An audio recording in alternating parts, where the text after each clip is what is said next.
Bueno, vamos a ver algunos elementos más. Voy a ir un poco más rápido por la parte histórica para que nos dé tiempo a llegar de manera razonable, porque yo os quería contar además que frente a lo que parece, porque a veces parece que todo se inventó en los años 80 o 70, los modelos de investigación de opinión pública en España son más antiguos de lo que parece, ¿vale? Esto no es una cosa de los años 80, ni del CIS, ni de tal. Vamos a ver algún elemento. Fijaros, porque esto es interesante. La primera cátedra de sociología en España se creó en 1916. 100 años, ¿eh? O sea, que esto no es una cosa de la transición. Y en el 43 se crea en Madrid la Facultad de Ciencias Políticas, Económicas y Comerciales. Ya hay estudios específicos de sociología y en el 53 ya se crea una cátedra, digamos, moderna. O sea, que incluso si pensamos que lo del 16 es una cosa del abuelo Cebolleta, pues es la del 53, hace más de 50 años que hay una cátedra, que hay cátedras en España de sociología, ¿no? Y luego hay un elemento muy importante, que igual Carlos recuerda en su juventud, que es el viejo Instituto de Opinión Pública, que es del año 63, de hace mucho tiempo. ¿Por qué os cuento esto? Porque, bueno, se crea, esto es el antecedente del CIS, digamos, ¿no? Para investigar estados de opinión pública con las garantías técnicas más depuradas, tal. Y en su papel, en su creación juega un papel fundamental Manuel Fraga, que era catedrático, todos sabéis quién fue, la persona del régimen en aquel momento. Y lo más interesante, entre el año 63 y el año 75, año en que muere el general Franco, el IOP realiza más de 80 encuestas y edita una revista trimestral de opinión pública. Ese es un elemento fundamental, por ejemplo, para entender la transición y lo que vino después, ¿vale? O sea, las élites políticas en España sí tenían conocimiento de qué pensaban los ciudadanos. Me podréis decir que un conocimiento de aquella manera, ¿no? Sí, lo que queráis, pero esto no fue, yo creo que vamos a hacer esto, ¿no? Yo creo que la transición se hizo como se pudo hacer, que no había grandes planes, ¿no? Pero fijaros, ¿no? Durante 12 años en España hay un grupo de gente, que algunos ya los sonarán, o ya no han dado clase porque se han jubilado todos, ¿no? Lamo, en fin, y Nicolás, tal. Pues hay un grupo de gente que antes de la llegada de la democracia ya hace encuestas en España y va viendo cuál es el estado de la sociedad, cuáles son las opiniones de los españoles.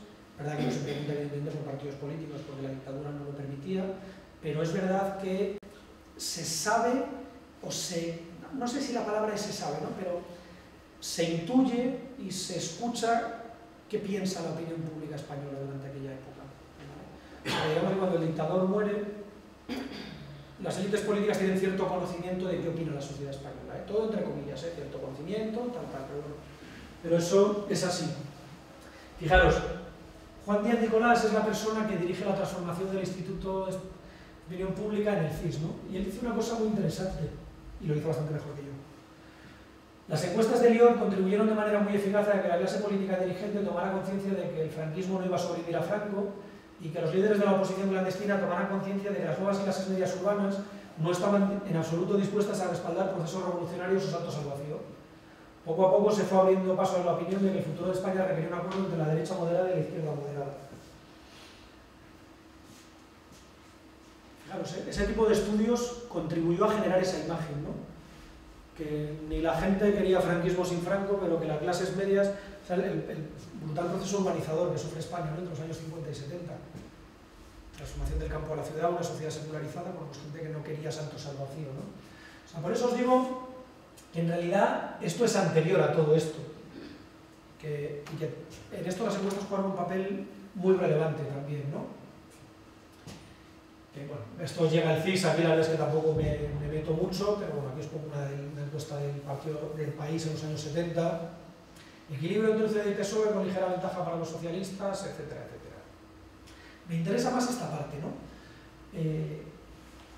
Y ahora entramos ya con lo de los cambios de los vectores, y yo creo que ya me quedaría ahí. Mirad, desde que llega la transición, el Partido Socialista arrasa en el año 82, a finales de los 80 las encuestas ya empiezan a reflejar pues, el desencanto democrático, la corrupción, la prepotencia de aquellos gobiernos, y empieza a cuajar una idea que se termina de consolidar después de que la derecha o el centro derecha llega al poder en España en el 96 con el gobierno de José María Aznar, ¿no? Se acaba generando dos relatos en la sociedad política española hasta hace muy poco tiempo. Dos relatos además que se enmarcan en un relato genérico. El relato es que el Partido Socialista es un partido sensible en lo social, pero que gestiona de aquella manera, y el relato de que el Partido Popular es un partido que gestiona bien, pero que no tiene sensibilidad social. Estos dos relatos, que funcionan como vectores muy clásicos dentro del tema izquierda-derecha, y que en el tema centro-periferia también se diferencian, porque el PP es un partido, digamos, jacobino, centralista, y eso es un partido pues, más sensible, que en Cataluña tiene una federación, etcétera, etcétera, ¿no? Este relato se enmarca dentro de un relato general, que yo creo que es clave también para entender lo que ha pasado desde el año 2014 en nuestro país. Y el relato general, que no sé si viene ahora, bueno, os lo adelanto, es el siguiente desde mi punto de vista. ¿Vosotros habéis oído hablar de la generación del 14? ¿No? Bueno, pues eso es un tema muy interesante. Mirad, la generación del 14 es como se le llama una generación de intelectuales españoles, pues la gente conoce mucho a Ortega, Ayala, bueno, gente así, gente que en el año, en el entorno de la guerra, los tipos plantean, estoy simplificando muchísimo, pero plantean algo así como que Europa es la solución para España. La España que ha salido de la crisis del 98, que tiene problemas de articulación del modelo político, que empieza a tener problemas de articulación territorial. Y la tesis de la generación del 14 es que la democracia y Europa son la solución para el problema español, para, digamos, homogeneizar España, en fin, modernizarla, sacarla del atraso, ¿no? Y es un relato que liga a Europa con el progreso y el bienestar. Ese es el relato en el que nosotros hemos crecido, todos vosotros, en el que creció mi padre. Ese es el relato en el que hemos crecido, ¿no? España es un país problemático y el día que estemos en Europa y el día que seamos Europa, esto nos traerá normalidad, crecimiento y democracia. Y este es el relato que da sentido, por ejemplo, a las élites políticas en la transición. Porque los dos grandes partidos tienen eso muy claro, primero un CD y luego el Partido Socialista, y luego el Partido de Alianza Popular y el Partido Socialista, ¿no? Cuando digo grandes, además lo digo numéricamente, son los dos partidos claramente hegemónicos, ¿no? Entonces, digamos que tenemos el relato de un partido más social, un partido buen gestor, pero nadie impugna el eje, y el eje es que Europa es la solución a todo lo que nos pasa, ¿vale? En esto, lo que hay, y todo lo que os estoy contando lo vemos por las encuestas, vemos a un país que tiene una cultura política muy marcada, ¿no? Desde la transición, muy marcada, y que también esto explica algunas de las cosas que pasan después. Por ejemplo, una despolitización potente y una cierta visión antipolítica de la realidad. ¿Vale? Frente a lo que pueda parecer ahora, que no sé dónde acaba, el modelo de cultura política de los españoles durante los años 70, 80, 90 y los primeros años del siglo XXI es un modelo marcado por una cierta despolitización, porque venimos de una sociedad poco politizada, porque 40 años de dictadura en la que para juntarse más de no sé cuántos había que pedir permiso, aunque pues no favorece el debate, ¿no? Digamos. Y una cierta antipolítica, ¿no? Que también heredamos de la dictadura, esta idea de que los partidos son algo malos o no sé qué, y que, en fin, que aquí lo que hace falta es gente preparada como el militar en aquel momento, ¿no? Y luego somos una sociedad con escaso capital social. Este es otro tema muy importante, un tema que además creo que en España no se ha estudiado todavía a fondo, ¿vale? Porque tampoco se conoce bien el concepto de capital social en España, ha hecho algunas cosas por perdidas muy buenas, ¿vale? Pero somos un país que estamos al nivel del capital social de Rumanía, Portugal, Bulgaria y Chipre, ¿no? Y muy lejos de Alemania, Finlandia, Dinamarca, etcétera, etcétera, ¿no? ¿Qué es el capital social? Pues como no es objeto de esto tampoco voy a detener mucho, pero básicamente es gente que se colegia en su colegio profesional, gente que participa en las asociaciones voluntarias, gente que hace cosas que no le rinden rendimiento económico inmediato, ¿no? Pero gente que se implica en la vida de su comunidad. Bueno, pues despolitizados, escaso capital social, ¿vale? Fijaros, por ejemplo, asociacionismo en España, según las olas del Estudio Europeo de Valores. Lleva a cabo trabajo voluntario, pues en el año 81 estábamos en el 22% y en el año 2008 estábamos en el 12%. ¿Vale? Eso es una sociedad con bajo capital social. Más cosas de nuestra cultura política, claramente moderación ideológica. Los españoles en esta escala de 1 al 10 se ubican claramente de media, muy cerquita del centro, un pelín escorados a la izquierda, y además de manera sistemática, ¿eh? A nivel nacional. Luego es verdad que cuando lo miras por ciudades no es lo mismo Santander que Sevilla, pero a nivel nacional los españoles se ubican cómodos, bien en el centro, fijaros, 2 de cada 10, o un pelín hacia la izquierda, ¿vale? Más que hacia la derecha. Fijaros, por ejemplo, que en el 5 justo están el 20% de los votantes del PP, el 17% del PSOE. En el centro, un pelín escorado a la izquierda, están el 30% de los del PSOE y el 20% de los del PP, en el centro escorados a la derecha, ¿vale? O sea, una sociedad con moderación ideológica y una sociedad con moderación religiosa, ¿no? Fruto también de todo este proceso de secularización, etc. Es un poco la sociedad en la que vivimos. Y con unos partidos, ahora ya entro en la parte de los vectores, que es en la que quiero acabar, con unos partidos que son el reflejo de una sociedad que se están transformando. Mira, los partidos políticos en todo el mundo occidental, donde hay partidos como tal, en Europa, porque en Estados Unidos el formato es otro, son actores muy destacados del sistema político, ¿no? En España, como seguro que sabéis, el artículo 6 de la Constitución dice que son los que garantizan el pluralismo y los que articulan la participación política. La Constitución les da un papel fundamental a los partidos, ¿vale? Pero los partidos se han ido haciendo lo que los politólogos denominan, se han ido cartelizando, se han ido integrando en el Estado y han ido perdiendo referencias con la ciudadanía, digamos, ¿no? Se han imbricado, pero se han distanciado. Entonces, esta situación de imbricación, financiación pública, reconocimiento institucional, tal, ha generado también, ya no hay tanta división ideológica, ya no hay tantos militantes, y los partidos se han ido distanciando.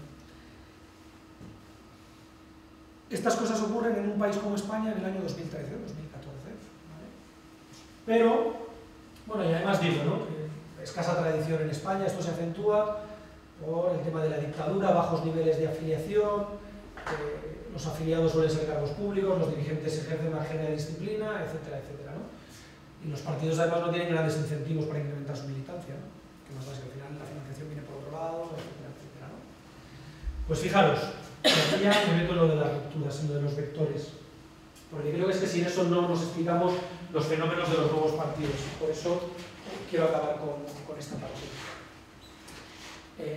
Como seguro que sabéis, si alguno habéis estudiado políticas, la modernidad en el ámbito occidental articuló la vida política a través de 4 grandes rupturas, ¿no?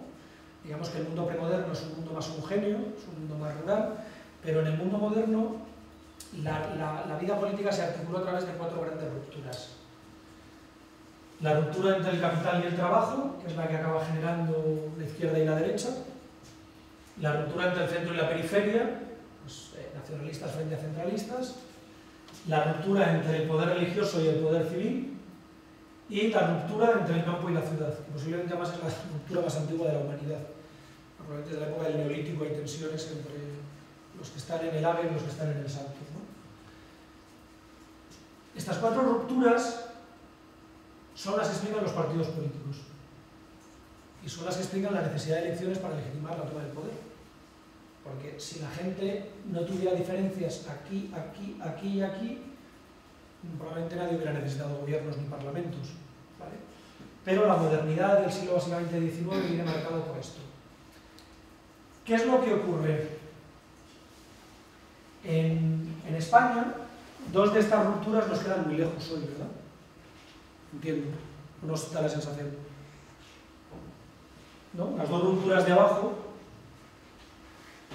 pero por ejemplo estas 4 rupturas en los años 30 en España, las 4 son muy importantes, y de hecho en los años 30 en España tenemos partidos agrarios, y en los años 30 en España tenemos partidos confesionales, que además hacen de la defensa de la religión un eje político, ¿no?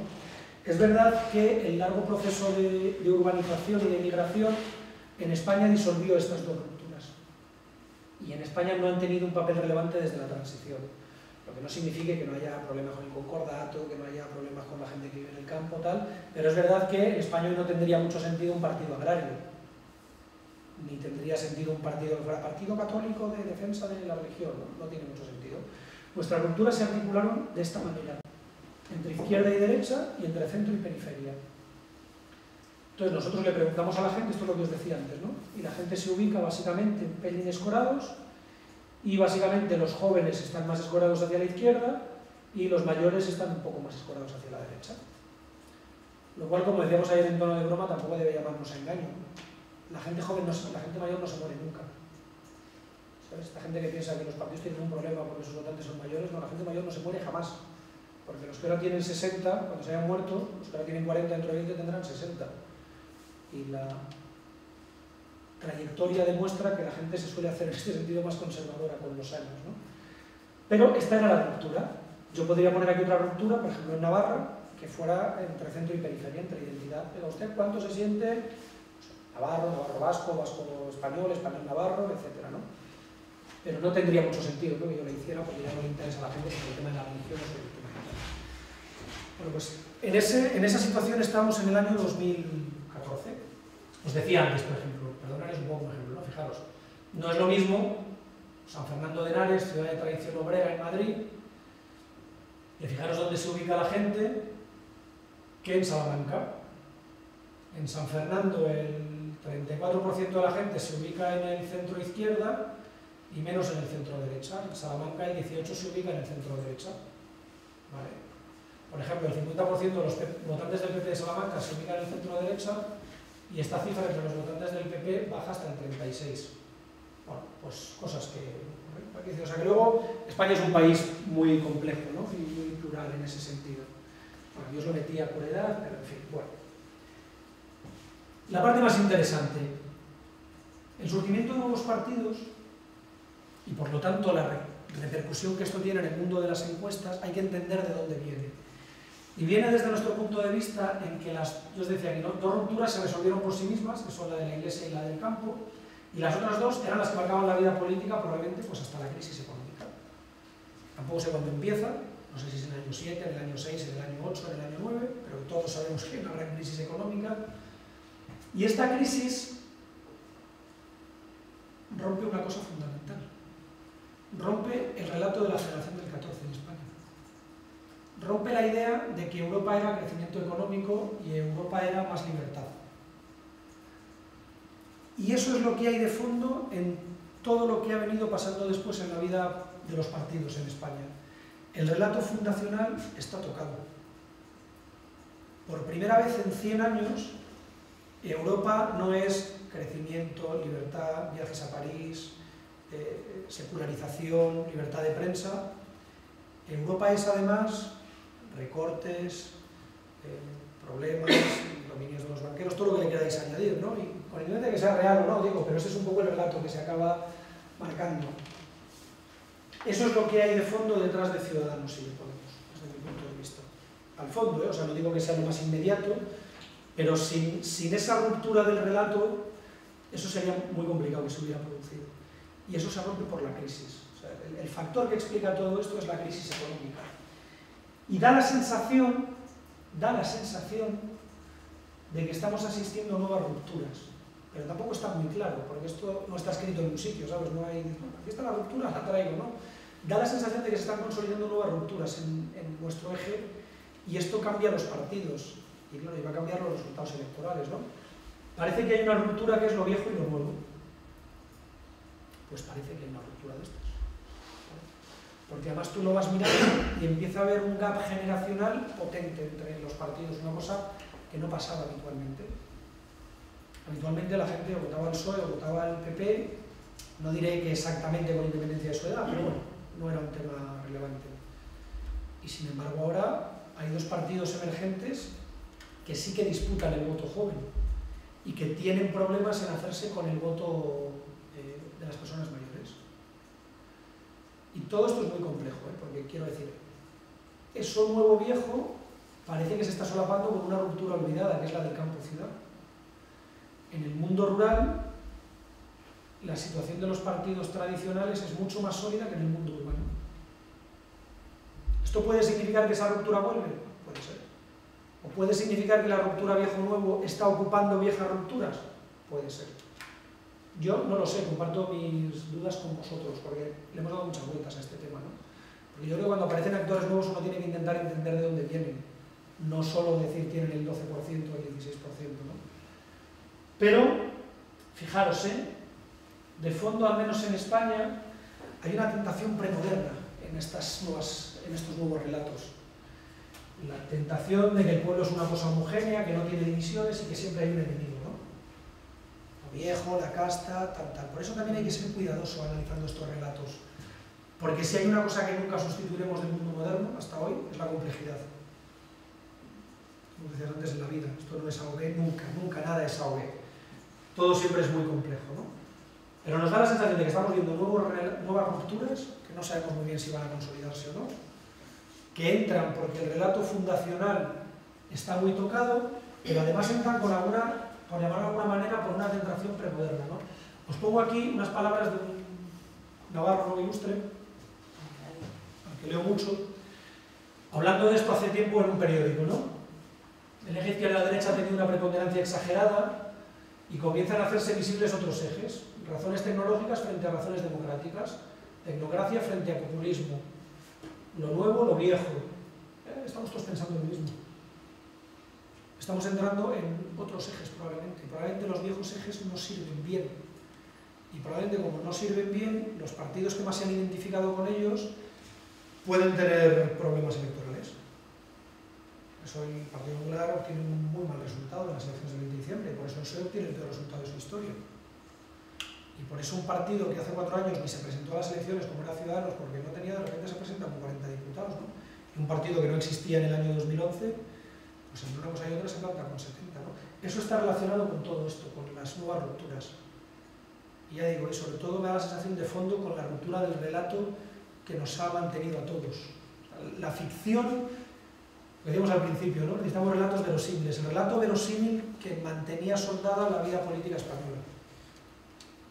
Y esto es un tema más de fondo, ¿no? Y esto, las encuestas, lo vas viendo. Vas viendo dónde están los jóvenes, dónde están las personas mayores, dónde está tal. Si tú planteas la hipótesis, hay un nuevo relato y la encuesta te ayuda a que tú lo vayas situando, ¿no? En un sitio o en otro. Ya voy rematando, ¿no? Os decía, en el año 2013-14 todo esto empezó a cambiar y esto se iba viendo. Fijaros algunos elementos, ¿no? Os digo, es el final de un relato que ha durado 100 años, nada menos, ¿eh? Pero claro, hemos pasado en poco tiempo de un 8% de paro a un 25% de paro. Os recomiendo una lectura de un libro que se llama En la orilla, de Rafael Chirres.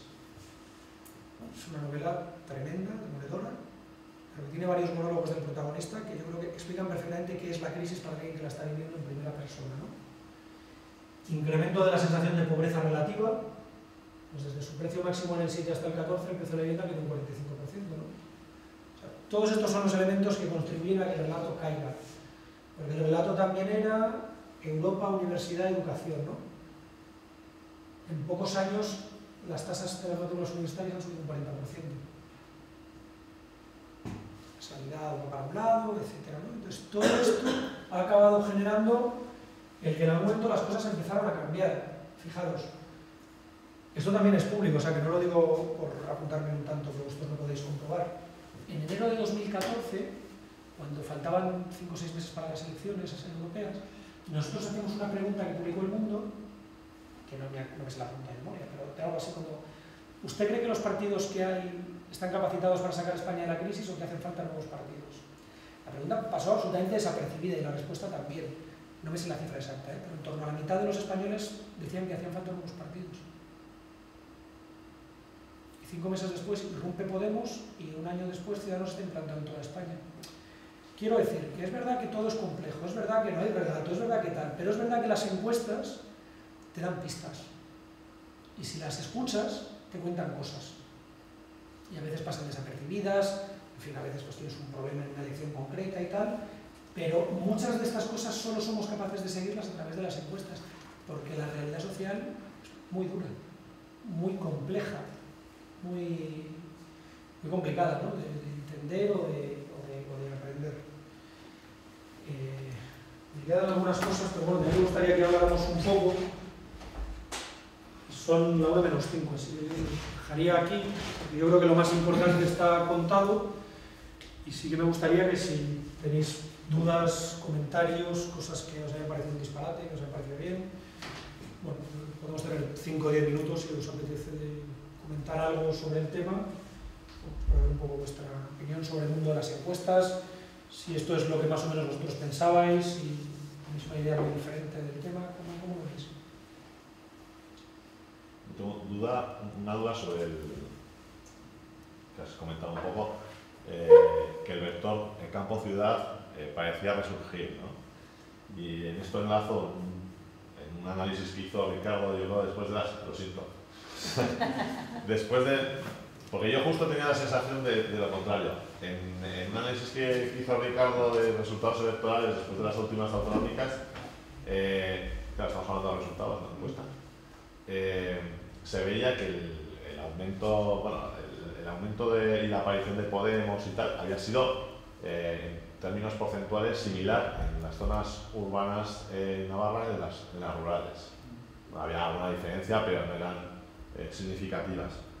Y a mí también me daba la sensación, pero esto ya es una sensación, no son datos, que la juventud en el mundo rural, pues a través de los medios de comunicación, de internet, la televisión, la movilidad, pues claro, ahora cada vez es más fácil moverse, o sea, tenían un comportamiento muy similar al de la ciudad, ¿no? O sea, no me atrevo a decir que una persona que hace años igual vivía en un pueblo de Navarra, joven, tenga mucha diferencia de un joven de la capital, ¿no? De Pamplona, porque me da la sensación que pues, están en el mismo, no sé, tienen la misma vida, ¿no? O muy similar, tienen los mismos ítems, o sea, las mismas entradas, salidas, ¿no? Es un poco, me resulta similar. Y un poco el dato de Ricardo. Básicamente, para explicar, desarrollar un poco más,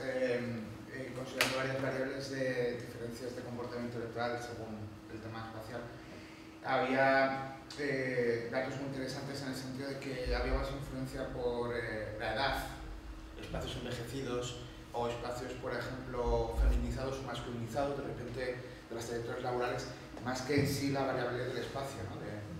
Más una cuestión que más en sociología urbana se discutió mucho es hasta qué cierto punto podemos seguir trabajando con el eje rural-urbano, digamos, como podíamos pensar en el mismo, pues, por ejemplo, hace 40, 50 años en este país, ¿no? Entonces, en el caso, por ejemplo, de Navarra, es más interesante, por ejemplo, el tema de la ubicación en los paisajes sociológicos del territorio, es decir, no es lo mismo lo que vamos a encontrar en Baztán, en el norte de Navarra, que lo que nos vamos a encontrar en Terrasteria, que lo que nos vamos a encontrar en la ribera, ¿no? Pero ahí entran ya pues, factores económicos, factores de movilidad de territorio, bueno, entran ya una serie de factores varios que hay que considerar. Y de hecho yo soy partidario de revisar esas categorías de urbano, rural, porque hoy yo tengo mala suerte, que también hay que decirlo, pero a mí no me están dando, nunca me han dado un juego especialmente interesante a este nivel, por lo menos. No tengo ni idea porque conocéis vosotros Navarra 200.000 veces mejor que yo, no lo sé. Lo que digo es, por ejemplo, si tú haces un análisis, que nosotros lo hicimos y no ves en los datos, tú haces un análisis y divides las circunscripciones españolas en tres tipos, ¿no? Pequeñas, medianas y grandes. Las pequeñas, imagínate, las que eligen menos de 5 diputados, tal. Bueno, tienes algunos datos que son muy interesantes. Primero, de ubicación geográfica, ¿no? Creo que todas las pequeñas, excepto dos, no tienen costa. Solo dos de las pequeñas tienen costa, que creo recordar que son Huelva y no sé cuál es la otra, ¿no? Pero luego, si tú consideras, esto es una hipótesis de trabajo, esos tres tipos de circunscripciones como una única circunscripción y ves los datos, es muy evidente. Las circunscripciones pequeñas en las que hay más población rural porque hay menos espacios urbanos, la consolidación del Partido Popular y del PSOE es sólida. En las grandes, Podemos y Ciudadanos les discuten de tú a tú. Eso no significa nada más. No sé si esa ruptura está volviendo, no sé si el caso de Navarra, que además es verdad que tiene más peculiaridades, pero es verdad que hay algo que hace unos años no se veía tanto. Hace unos años la gente votaba con relativamente igual estilo en las provincias más grandes que en las pequeñas, y si, no sé, si el PP sacaba en, yo que sé, una que tenga 8, en Coruña, pues si sacaba el 30%, pues en otra sacaba el 32%, pero ahora sí que se ve que ahí bajan y en las otras suben. Esto ahora mismo no significa nada. Si hay 3 elecciones más y esas cosas siguen pasando, pues quizás signifique algo. Pero es verdad que eso antes se daba menos de lo que se da ahora. Y que tú sí que puedes ver, en función del tamaño de la circunscripción, puedes orientarte cuál es el porcentaje de votos que sacan los partidos emergentes. Y suele ser, a menor tamaño de la circunscripción, peor resultado. Suele ser, insisto, esto además es una hipótesis. Es igual, tenemos que cambiar también las categorías a través de las cuales trabajamos con la dimensión espacial. Es decir, con el tamaño, pensando en el tamaño del municipio y demás, y ir a pensar, por ejemplo, en nuestro caso, agrupando por tamaños de jurisdicciones, pero me imagino, no sé si lo habéis hecho, identificando variables sociodemográficas que, o sea, que es un poco el concepto de paisajes, ¿no? Es decir, no es que el territorio o el espacio no tenga influencia, sino que igual las variables de las cuales tradicionalmente hemos trabajado con el territorio, igual las tenemos que actualizar para tener unas visiones sociológicamente más inteligentes y más útiles, ¿no? Dentro un poco de este punto, este continuo, ¿no? Es parte del lugar urbano, pues, es lo creativo, ¿no? Sí. Es una buena reflexión, o sea, creo que hay que darle una vuelta a eso, sobre todo porque al final tú vas siempre detrás de los datos, es decir, los datos son los que son y tú lo que construyes es un relato de interpretación, entonces, los datos son inamovibles. Y luego ya, otra cosa que también me ha producido una sonrisa interna, que ha sido ese dato o sea, el comentario sobre que antes de la aparición de Podemos, ¿no? Ya tenéis, o sea, ya se manejaban datos de que la población quería cambios, ¿no? Quería nuevos partidos. Entonces he pensado, como los dirigentes políticos de Podemos están muy alejados precisamente de esos datos, ¿no? Quiero decir que están trabajando, ya llevarían trabajando en la universidad, supongo, que tendrían conocimiento de ellos, que no sería casual, ¿no? Que se presentaran en las elecciones europeas, ¿no? Que además son las de mejor rendimiento para un partido nuevo, etcétera, ¿no? O sea, un poco ese pensamiento. Y luego otra cosa en ese sentido, y es que en Navarra no triunfa Ciudadanos parece, ¿no? Entonces, ¿no? Porque hay una pata que coge aquí, ¿no? Que es el tema foral. Y alguna vez hemos comentado Ricardo y yo la posibilidad de que montar un partido en ese espacio electoral si nos quedamos en el paro, ¿no? Puesto que tenemos datos ahí para pensar que puede haber ciudadanos pero con el fuego, ¿no? Algo así. Claro, somos exactamente, ¿no? Sabemos que hay gente ahí que puede votar a ese partido, puesto que UPN representa un poco el PP a nivel general, y ocupar ese espacio, ¿no? A los ciudadanos no lo pueden hacer porque le patina la pata foral y ese espacio está ahí, ¿no? Si vamos al paro, pues que sepáis que aquí va a haber un partido, aunque nos da igual, o sea, a nosotros nos da igual, o sea, simplemente es muy utilitario. Es aprovechar el hueco de mercado. Pues fíjate, lo que dices de lo del estudio de Podemos, supongo que sí, no lo sé, pero igual que os digo una cosa, tampoco quiero hacer trampas, ¿eh? Quiero decir, esto podía haber sido de otra manera. O sea, que podía haber sido que la mitad de los españoles desearan un nuevo partido, no haber surgido Podemos, no haber pasado Ciudadanos, haber salido antes de la crisis, y de lo dicho nada, ¿no? Entonces estaríamos diciendo, qué tontería, la gente quería, ¿no? Es verdad que se ha dado, pero tampoco son relaciones tan causa-efecto. O sea, yo creo que sí que había un magma, pero que luego que de ese magma surja algo, pues se tiene que dar muchos factores, ¿no? Gente dispuesta a aprovechar la oportunidad, gente que tenga capacidad de comunicación, que la crisis económica siga tal, que la corrupción... ¿El qué? Sí, efectivamente, pero me refiero que luego podía no haber pasado nada. O sea, que yo también lucho un poco contra la idea de A más B es igual a C, ¿no? A más B, pues yo qué sé, pues A ha sido C, pues ha sido C, pero podría haber sido J, ¿no? O sea, que incluso, aunque tú tengas muchos factores, hay que ser muy humilde. Bueno, es por esto, pero podía no haber sido, ¿eh? O sea, y el 15 me se puede haber quedado en nada, y al final el 15 me parece que ha dado Podemos, y Podemos va bien, es verdad, y esto es objetivamente evidente, pero pudo no haber sido así.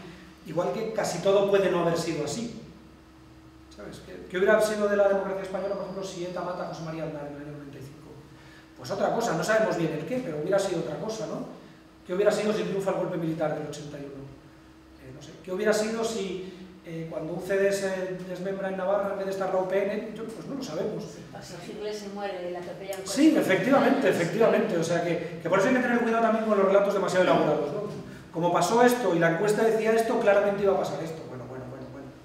Pues ha pasado y es verdad que ha pasado y es verdad que pues, había una encuesta que decía que el 50% de la gente, hombre, pues esto es significativo, ¿no? Porque no es lo mismo que sea el 50 que hubiera sido el 1%. Pero hay que ser prudente, ¿no? Con la atribución de causas a consecuencias, porque luego al final te llevas muchas sorpresas, ¿eh? La vida es muy compleja y nosotros no tenemos... O sea, tenemos herramientas que nos permiten conocer cosas, pero no lo sabemos todo. No, yo me refería en el sentido no tanto de que haya una causalidad, sino realmente la potencia que tiene esta información efectivamente, en las manos de en las manos de determinadas personas que si pueden tú eres gente aprovechar. del 15M y ves eso y dices, oye, aquí hay un hueco de negocio, o sea, en el sentido literal de la palabra, ¿no? Y aquí hay hueco para entrar, porque estamos, sí, efectivamente. Ahora luego lo tendrás o no, te saldrá o no, y eso ya depende de otras cosas, ¿no? Pero fijaros que al final todo gira en torno a encuestas. Por eso digo, ¿no? Que si las encuestas empiezan a decir tal. Yo ya acabo con esto porque pensaba que la había metido, pero no la metí. Nosotros, antes de las elecciones, publicamos 3 últimas encuestas, ¿no? Una en El Mundo a finales de noviembre, otra en Mediaset, Telecinco, a principios de diciembre, y otra el último día que se podía en El Mundo. Y no me sé la cifra exacta, pero la tendencia que le dábamos a Ciudadanos era claramente esta. Y la tendencia que se le daba a Podemos subía, no tanto como los otros bajaban, pero subía. Claro, era evidente, no sé si se ve o no, claro, si a partir de aquí tú no puedes publicar encuestas y el resultado es este, que oye, qué barbaridad, no, pero mira la tendencia hacia arriba, Y esto, vamos, que podéis consultar en la web, ponéis encuesta del Mundo noviembre, encuesta del Mundo diciembre y encuesta Mediaset, que lo veis. Vale, entonces la gente dice, no, es que las empresas se han hinchado a Ciudadanos.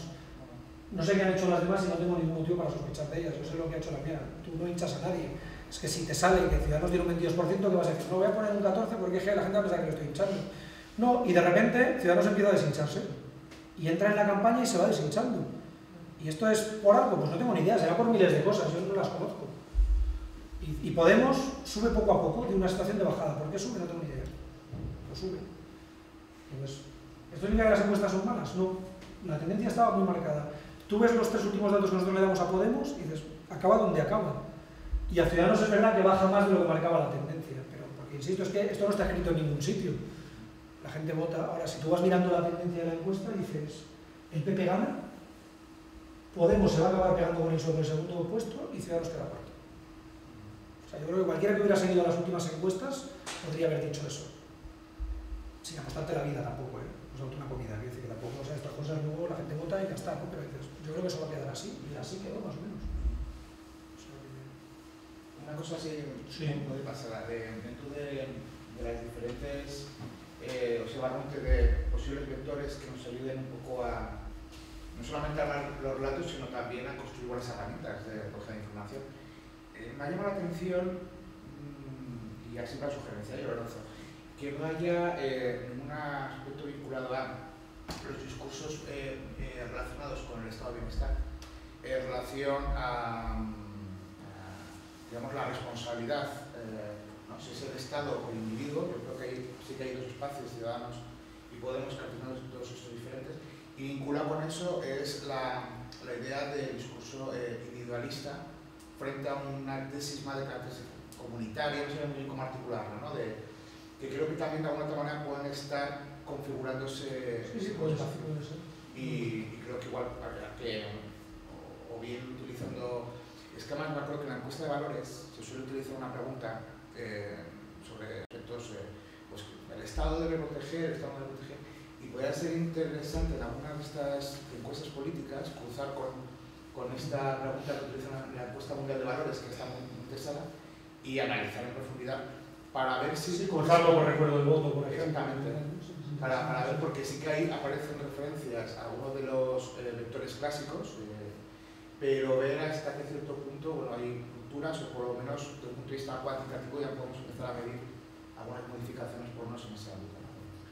Sí, estoy de acuerdo, o sea, es un tema interesante, y además lo que digo, yo creo que no vamos a tener claro hasta dentro de tiempo cuáles son las rupturas que se quedan y que articulan el relato y el sentido, ¿no? Pero hay que reflexionar sobre ello, porque no es nada fácil, ¿no? O sea, lo que sabemos claro es que las cosas están cambiando, pero no tenemos... ¿Y a ti no te parece, me ha encantado tu exposición, Muchas gracias, cómo has argumentado, que en la definición de esos vectores no está pesando mucho la pérdida de peso demográfico de los menores de 35 años y las dificultades de acceso al trabajo?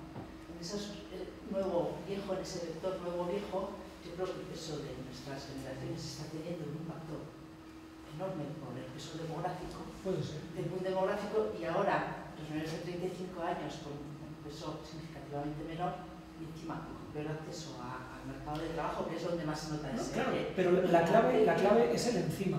con peor acceso, ¿sabes? Porque si no se hubiera roto el relato de Europa es progreso, daría igual, bueno, pero da igual, ¿sabes? Las cosas van. Claro, el problema es que hay gente que se encuentra con una especie de tapón demográfico encima, porque estamos los del baby boom ahí y tal, y además están en una situación económica... Eso no está retrasando esa definición de los elementos de ese vector. Sí, puede ser. Pero desde luego probablemente eso explica una parte del eje nuevo-viejo, ¿no? Yo creo que hay ciudadanos es al que he ido jugando, por ejemplo, en campaña, ¿no? Porque frente al tema de la casta, frente a la gente de Podemos, yo creo que se ha optado más por viejo-nuevo.